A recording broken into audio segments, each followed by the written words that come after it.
Student आप सभी का ज़्यादा समय ना लेते हुए आज की इस वीडियो में मैं आप सभी का एक बहुत बड़ा डाउट क्लियर करने वाला हूं। बहुत सारे बच्चे ये सोचते हैं, जैसा कि आप सभी को पता है, मैं आपका ज़्यादा समय नहीं लूँगा, छोटी सी ही वीडियो होगी लेकिन बहुत ही ज़्यादा इन्फॉर्मेटिव वीडियो होगी। इस वीडियो में हम लोग जानेंगे कि हमें पेपर में कौन से क्वेश्चन को सबसे पहले करना चाहिए। ये तो सभी को पता है कि जो हमें आए पहले उसको करना चाहिए, लेकिन हमें जो ना आए उसके बारे में कौन बताएगा। जो ना आए उसमें से कौन सा पहले करना चाहिए, ठीक है। सो स्टूडेंट, कौन सा क्वेश्चन आपको सबसे पहले करना है और कौन सा क्वेश्चन बाद में करना है, किस क्वेश्चन में हमें ज्यादा समय देना चाहिए, किस क्वेश्चन में हमें कम समय देना चाहिए, वो सारे डाउट आपके क्लियर करने वाला हूँ। जैसा कि आप सभी को पता है कि कल आपका हिंदी का एग्जाम है, तो हिंदी के पेपर में हम किस तरीके से क्वेश्चन को अटेम्प्ट करेंगे जिससे कि एग्जामिनर हमारे मार्क्स भी ना काटे और अच्छे मार्क्स हम लोग बोर्ड एग्जाम में अचीव कर पाए। सो स्टूडेंट, वीडियो बहुत ज्यादा इंपॉर्टेंट होने वाली है। वीडियो को कर दीजिएगा लाइक और चैनल पर नए तो चैनल को कर दीजिएगा सब्सक्राइब। चलिए स्टार्ट करते हैं इस वीडियो को। सो स्टूडेंट, सबसे पहले तो यहाँ पे बहुत सारे स्टूडेंट सोच के जाएंगे कि मैं क्वेश्चन जितने भी आएंगे उसको क्या करूंगा, ऑर्डर में करूंगा। और ये बात बिल्कुल सही भी है। क्वेश्चन को कैसे करना चाहिए, ऑर्डर में करना चाहिए। ऑर्डर का मतलब क्या सर, हमें 1 क्वेश्चन, 2 क्वेश्चन, 3 क्वेश्चन, 4 क्वेश्चन, इस तरीके से 4-5 क्वेश्चन दे रखे हैं। स्टार्टिंग से उठाइए, करते जाइए करते जाइए। लेकिन ये उसके लिए वैलिड है जो जिसको तो पूरा क्वेश्चन आ रहा है, वो पहला वाला क्वेश्चन पहले करेगा, दूसरा वाला क्वेश्चन दूसरे करेगा, तीसरा वाला क्वेश्चन तीसरे बार में करेगा। ये बात बिल्कुल सही है और ये बिल्कुल सही तरीका है करने का। लेकिन जब आपको आएगा तब तो करोगे। अब मान लो आपको 4 क्वेश्चन है, 4 में से पहला आ रहा है, उसके बाद आपको दूसरा नहीं आ रहा है, तीसरा आ रहा है, चौथा नहीं आ रहा है, तो कैसे करोगे? ठीक, तब तो आपका ऑर्डर बिगड़ जाएगा। तब आप पहले पहला क्वेश्चन करोगे, फिर तीसरा करोगे, ऑर्डर बिगड़ जाएगा आपका। अगर आप ऑर्डर में करते हो तो ये एक बिल्कुल सही तरीका है, एग्जामिनर पे पॉजिटिव इफेक्ट पड़ता है। लेकिन अगर आप ऑर्डर में नहीं भी करोगे तो एग्जामिनर का बाप भी आपका 1 नंबर नहीं काट सकता अगर आप चीजें सही लिख कर आए हो तो, ठीक है। अब देखो, बात करेंगे कि हिंदी क्या है। हमारा हिंदी लैंग्वेज वाला सब्जेक्ट है, ठीक है। तो हिंदी में कैसे क्वेश्चन को अटेम्प्ट करना है। मान लो सबसे पहले तो आएगा आपका बहुविकल्पी प्रश्न। अब मान लो इसमें 10 ठो दिया जाता है। मैं एग्जांपल के लेके बता रहा हूँ, एग्जांपल क्या, सच में 10 ठो दिया जाता है। इस पेपर का सोल्यूशन भी मैंने आपको बता दिया है किस तरीके से होता है। तो यहाँ पे देखो 10 ठो दिया जाता है। मान लो 10 में से आपको 1 भी नहीं आ रहा है, या फिर 10 में से आपको सपोज करो आपको 4 या 5 तो आ रहा है, ठीक, 4-5 आ रहा है, लेकिन 10 पूरा का पूरा नहीं आ रहा है। तो आप अभी तो इसको छोड़ दो, ठीक। अभी आप इसको बिल्कुल भी नहीं टच करोगे। अब आप आओगे, देखो अब आपके पास आता है यहाँ पे गद्यांश और पद्यांश। गद्यांश पद्यांश आ रहा है तो सबसे पहले उसको कर लो, क्योंकि ये क्या है, 10 नंबर का क्वेश्चन है। बहुत सारे स्टूडेंट गलती क्या करते हैं अपने बोर्ड एग्जाम में मालूम है, वो गलती ये करते हैं कि छोटे छोटे क्वेश्चन पे ज्यादा समय दे देते हैं, बाकी जो लॉन्ग क्वेश्चन होते हैं उन पे ज्यादा समय नहीं दे पाते हैं। और फिर समय होता ही जैसे 3 घंटा बीतता है, उनकी कॉपी उनसे एग्जामिनर छीन लेते हैं, मतलब टीचर क्या करते हैं, छीन लेते हैं उनसे कॉपी, ठीक है। तो ये गलती नहीं करेंगे। आप पहले से प्लानिंग करके जाइए ना कि हमें कौन सा क्वेश्चन सबसे पहले करना है, कौन सा क्वेश्चन बाद में करना है। इस पर मैंने एक वीडियो भी अपलोड की हुई थी कि आपको अभी से एक्सपेरिमेंट करना शुरू कर देना है, आपको अपने मॉक टेस्ट देने हैं, खुद से टेस्ट ले सकते हैं आप। ये सारी चीज़ें फिलहाल अभी के लिए नहीं वैलिड है। जैसा कि आप सभी का कल एग्जाम है तो मैं आपको बता दूं कैसे कैसे करना है, ठीक है। तो मान लीजिए आपको यहाँ पे गद्यांश पद्यांश आ रहा है तो कर लीजिए, नहीं आ रहा है तो छोड़िए, ठीक, अभी छोड़िए। उसके बाद गद्यांश पद्यांश के बाद अब देखिए जीवन परिचय तो करना ही करना है, ठीक है। जीवन परिचय आपको तो आएगा ही आएगा, क्योंकि इसमें से बहुत सारे जीवन परिचय ऐसे होते हैं जो आप क्लास 10th में पढ़ के आए होते हैं। अब क्लास 10th में आप पढ़े थे तभी तो पास हो पाए ना। तो जो क्लास 10th में पढ़े हो, अगर वो जीवन परिचय आ जाए, जैसे हमारा जयशंकर प्रसाद का हमारे 10th में था, महादेवी वर्मा उनका भी 10th में था, बहुत सारे ऐसे हैं जिनका 10th में था। अगर जैसे देखिए यहाँ पे जयशंकर प्रसाद का पूछ लिया गया ना, तो उनका जन्म मृत्यु सब कुछ तो वही रहेगा, जो भी आपने 10th में याद किया है उसको लिख दीजिए, ठीक। तो यहाँ पे देखिए ये सब क्या है, ये लैंग्वेज वाली चीजें हैं। अगर आप लैंग्वेज वाली चीजों में थोड़ी बहुत गलती करेंगे तो एग्जामिनर उतनी चीजें ध्यान से नहीं पढ़ता है, ठीक है। लैंग्वेज वाली चीजें का मतलब क्या, इस तरीके से आपने सिर्फ और सिर्फ लाइन है, अब लाइन में आपने भरा है, ठीक, आपने ढेर सारा पूरा 1-1.5 पेज लिख दिया, ठीक। नंबर के हिसाब से यहाँ पे लिखिएगा, ठीक है। नंबर डिपेंड करेगा कि आपको अपना क्वेश्चन कितने पेज का लिखना है और कितने लाइन का लिखना है। 5 नंबर का क्वेश्चन है, यहाँ पे अधिकतम शब्द सीमा तो बोल दिया गया कि 80 वर्ड में लिखिए, मिला जुला कर 1-1.5 पेज लिख देना, मोर देन इनफ है, 80 वर्ड हो जाएगा, ठीक।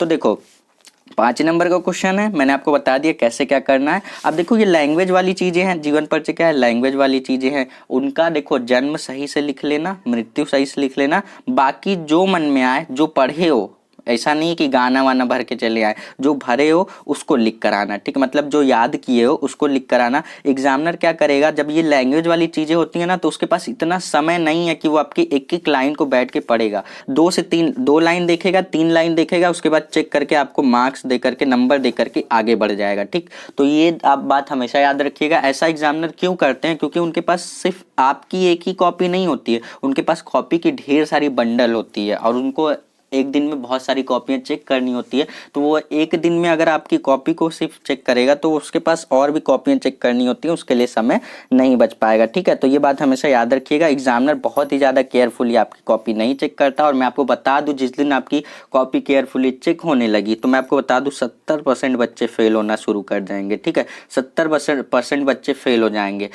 बच्चे क्यों पास होते हैं, क्योंकि एग्जाम अभी कॉपी आपकी इतनी स्ट्रिक्ट तरीके से चेक नहीं होती है, ठीक है। अब देखिए बहुत सारे बच्चे ये भी सोचते हैं कि अगर मुझे नहीं आएगा एग्जाम में तो मैं 100 रुपए की नोट, 200 रुपए की नोट पैसा रख के आऊँगा तो एग्जामिनर खुश होकर के नंबर दे देगा। तो जो स्टूडेंट ऐसा सोचते हैं उनके लिए भी मैंने वीडियो बनाकर दी है कि आप अपने बोर्ड एग्जाम की कॉपी में अगर पैसा रख के आते हैं तो क्या होगा। यहाँ आई बटन पर लिंक आ रहा है, इस पर क्लिक कीजिए तो ज़रूर से जाकर उस वीडियो को देखिए। उसमें मैंने बताया हुआ है कि आप अगर अपने बोर्ड एग्जाम की कॉपी में पैसा रख के आते हैं तो आपको कितने मार्क्स मिलेंगे, वो सारी चीज़ें मैंने उसमें डिटेल में बता रखी है। आप जाइए और उस वीडियो को ज़रूर से देखिए, ठीक। देखिए अपनी कॉपी का जो फ्रंट पेज होता है, पहला, दूसरा, तीसरा, ये 3 से 4 पेज इतना ज़्यादा अट्रैक्टिव, इतने ज़्यादा अच्छी तरीके से, उसमें कोई भी कट नहीं होनी चाहिए। इस तरीके से नहीं कि ऐसे लिखा ये गलत हो गया उसी को गोज दिए, ठीक है। कट करना है तो सिर्फ एक लाइन से, मैंने बता दिया, एक लाइन से करना है। और अपनी स्टार्टिंग के 2 से 3 पेज को बहुत ही खूबसूरत लिखने की कोशिश कीजिएगा। खूबसूरत का मतलब ये नहीं कि आप 3 घंटे सिर्फ और सिर्फ वही 2 पेज लिखने में ही बिता दें। स्पीड वही रहेगी लेकिन थोड़ी सफाई से लिखेंगे, ठीक है। क्योंकि हम सभी जानते हैं first impression is the last impression, तो ये बात हमेशा याद रखिएगा। एग्जामिनर आपको जब कॉपी देखेगा उसको लगेगा कि हाँ इस बच्चे को आता है, तो आपके नंबर को भी धीरे धीरे क्या करेगा, स्कोर बनाता जाएगा, ठीक है। आपकी छोटी छोटी मिस्टेक को भी सही करता जाएगा, ठीक। तो ये बात हमेशा याद रखिएगा। जो लैंग्वेज वाली चीज़ें हैं उसको कर लीजिएगा। अब जिसमें डाउट रह जाता है उसको आप सबसे लास्ट में करेंगे, जिसमें डाउट रह जाता है आप उसको लास्ट में करेंगे। तो ये बात बिल्कुल गलत है। जो बच्चे ये सोचते हैं कि मैं ऑर्डर में करके आऊँगा पेपर, ये बात बिल्कुल सही है। लेकिन अगर मान लीजिए आप पेपर में गए, पेपर में जैसे ही आपको पेपर मिला, आपको ऑर्डर में आप सोच के आए थे कि मैं ऑर्डर में करूँगा, लेकिन आपको आ ही नहीं रहा है ऑर्डर में। पहला क्वेश्चन, दूसरा क्वेश्चन, तीसरा क्वेश्चन, चौथा क्वेश्चन, पाँचवा, इस तरीके से 5 क्वेश्चन है। 5 क्वेश्चन में से एक पहला आ रहा है, तीसरा आ रहा है, पाँचवा आ रहा है, चौथा आ रहा है, अब दूसरा आ ही नहीं रहा है। तो कैसे ऑर्डर बनेगा। ऑर्डर बनाने के चक्कर में नहीं रहिएगा। ऑर्डर बनता है आपका तो ठीक है, सीक्वेंस में बन जा रहा है तो बहुत अच्छी बात है, करके आइएगा। लेकिन सीक्वेंस नहीं बन रहा है तो सबसे पहले उस क्वेश्चन को अटेम्प्ट करेंगे जो आपको अच्छी तरीके से आता है। उसके बाद आप क्या करेंगे, जिसमें डाउट है, जिससे रिलेटेड आपको इधर उधर की जानकारी है, उसको करके आइएगा। और जाते जाते मैं आपको एक बात बता दूं, क्वेश्चन को एक भी क्वेश्चन, जितने भी क्वेश्चन आते हैं एक भी क्वेश्चन नहीं छोड़ेंगे, चाहे वो आपके मुहावरे से रिलेटेड हो, चाहे निबंध से रिलेटेड हो, चाहे पत्र लेखन हो, कुछ भी हो, एक क्वेश्चन नहीं छोड़ेंगे। क्योंकि मैं आपको बता दूं, एक भी क्वेश्चन छूट गया समझो सुरक्षा चक्र टूट गया। एक क्वेश्चन नहीं छोड़ेंगे। पहले तो जितना आ रहा है सब करेंगे, उसके बाद जितना नहीं आ रहा है उसको भी करेंगे। कैसे करेंगे सर, उससे रिलेटेड जो भी पढ़े हो यार भर के आओ। कॉपी को सादा छोड़ के आओगे तो एग्जामिनर के पास ऑप्शन ही नहीं है कि वो आपको नंबर दे, ठीक। तो मैं हर वीडियो में बताता हूँ, क्वेश्चन सारे अटेम्प्ट करके आइएगा। और कल के लिए मैं आप सभी को बहुत ढेर सारी विशेष दे रहा हूँ कि आप सभी का एग्जाम बहुत अच्छा जाए। आप जो साल भर पढ़े हैं वो सारी चीज़ें आपको अच्छी तरीके से आप अपनी कॉपी में डिलीवर कर पाएँ। क्योंकि आप जितना भी साल भर पढ़े हैं वो 3 घंटे आपका मैटर करता है। उस 3 घंटे में अगर आप अच्छा परफॉर्मेंस कर देते हैं तो आप बहुत अच्छे स्टूडेंट माने जाएंगे। उसी 3 घंटे में अगर खराब कर देते हैं तो कोई ये नहीं कहेगा कि आपने साल भर अच्छी तरीके से पढ़ाई की है, ठीक है। सो स्टूडेंट, इसी तरीके से हम इस वीडियो को यहाँ पे एंड करते हैं। और आपसे एक रिक्वेस्ट है कि आपने अभी तक चैनल को सब्सक्राइब नहीं किया तो सब्सक्राइब कर लीजिए। क्योंकि यहाँ पर आपको हिंदी से ही नहीं, फिजिक्स केमिस्ट्री मैथमेटिक्स बायोलॉजी सारी यहाँ पे आपको इंपॉर्टेंट क्वेश्चन की वीडियोज़ मिलती रहती है। प्लस यहाँ पे मैं आपको कुछ टिप्स और ट्रिक्स भी देता रहता हूँ जो कि आपके एग्जाम से रिलेटेड होती हैं, ठीक है। जिस तरीके से मैंने हिंदी की तैयारी आपको कराई, आपका कल एग्जाम है, आप एग्जाम देकर आइएगा। उसी तरीके से मैं आपको पेपर जो आएगा, पेपर का सोल्यूशन भी लेकर आऊँगा। और आप बताइएगा ज़रूर कमेंट सेक्शन में कमेंट करके कि आपका मैंने जितने भी क्वेश्चन बताए थे उसमें से क्वेश्चन आए हैं या नहीं, ठीक है। नहीं आया है तो भी बताना, आया होगा तो भी बताना, ठीक है। तो उसी तरीके से हम इस वीडियो को एंड करेंगे। जाते जाते चैनल को सब्सक्राइब कर लेना। मिलेंगे नेक्स्ट वीडियो में, तब तक के लिए पढ़ते रहो। All the best.